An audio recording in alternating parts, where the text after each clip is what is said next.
ان کو کنسیڈر کرنا پڑے گا. اب اس طرح کے ماحول میں مزید آگے جانے کے لیے ان کے پاس گنجائش نہیں ہے,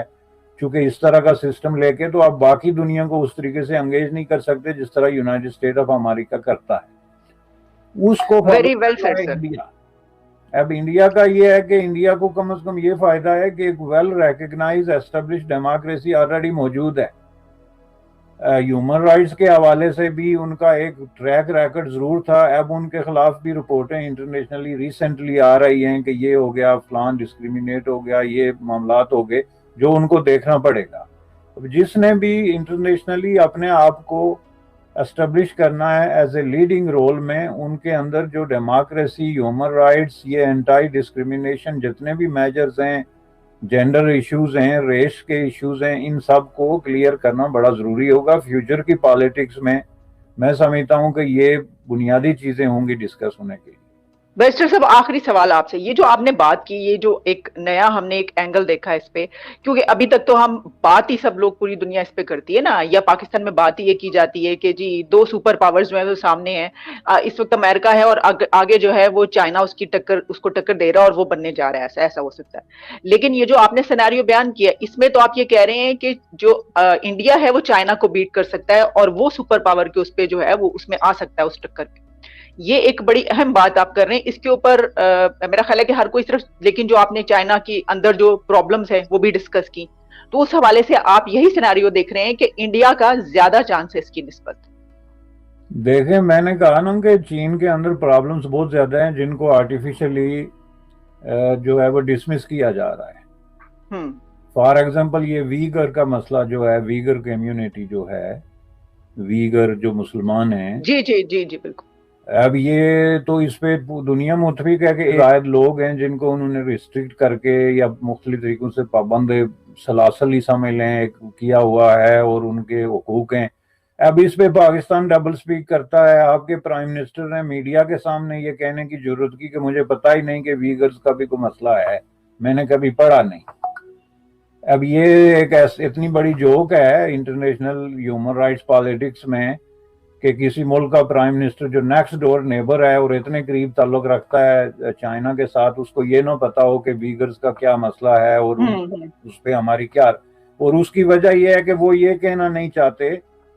کہ اگر ان کے ساتھ کوئی اس طرح کا سلوک ہو رہا ہے جو انٹرنیشنلی ریکگنائز جو سٹینڈرڈ آف ہیومن رائٹس اور ڈیموکریسی ہے, یا ڈیموکریسی تو چین میں ہمیں پتہ ہے نہیں ہے, لیکن ایٹ لیسٹ ہیومن رائٹس اور بیسک رائٹس ہیں لوگوں کے, یا ریلیجس رائٹس ہیں, تو ان کی وائلیشن ہو رہی ہے تو ہم اس کی مذمت کرتے ہیں. یہ لفظ بھی جب آپ نہیں کہہ سکتے تو آپ مجھے بتائیں کہ آپ کتنے عرصے تک یہ تعلقات اس طرح کے جو ہے وہ سسٹین کر سکتے ہیں انکنڈیشنلی. آپ کو یونائٹڈ اسٹیٹ آف امریکہ میں تو ایک دم ریشل ڈویژن جو ہے وہ نظر آ جائے گی کہ جی یہاں کالا ڈسکریمنیٹ ہو رہا ہے اور اس کے خلاف آپ فوراً بیان دیں گے. مسلمان کا لفظ جہاں پہ آتا ہے آپ فلسطین پہ جو ہے وہ اٹھ کے بھاگنا شروع ہو گئے, تقریریں لکھی ہوئی لے کے کہ ہم جو ہے وہ اس پوری موو کو جو ڈیل کریں گے. برما میں ایک مسلمان مارا گیا تو آپ بیان دینے پہ اتر آتے ہیں. خود ہندوستان کے اندر اور اسپیشلی کشمیر کے نام پہ جو ہے وہ چھوٹے سے چھوٹا مسئلہ کھڑا ہو تو آپ کو آگ لگ جاتی ہے. تو سوال یہ پیدا ہوتا ہے کہ 1 ملین ویگر جو ہیں اگر ان کے ساتھ یہ ہو رہا ہے یا نہیں ہو رہا, یہ تو آپ یہ مطالبہ تو کریں کہ اس کی انٹرنیشنلی کوئی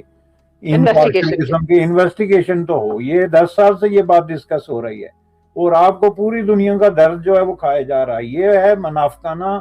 کمپرومائز. اس منافقانہ کمپرومائز کو لے کے اب بہت عرصے تک جو ہے وہ چین کا ساتھ نہیں دے سکتے. میں یہ نہیں کہتا کہ انڈیا کے اندر پرابلم نہیں ہے, انڈیا میں جو نئے پرابلمز اب آرٹیفیشلی کھڑے ہو رہے ہیں اس میں ایک یہ ریلیجس کانفلکٹ ہے جو کہ آرٹیفیشلی ہے. ہندوستان کے اندر مسلمان اور جو وہاں کے ہندو ہیں یا دیگر مذاہب ہیں,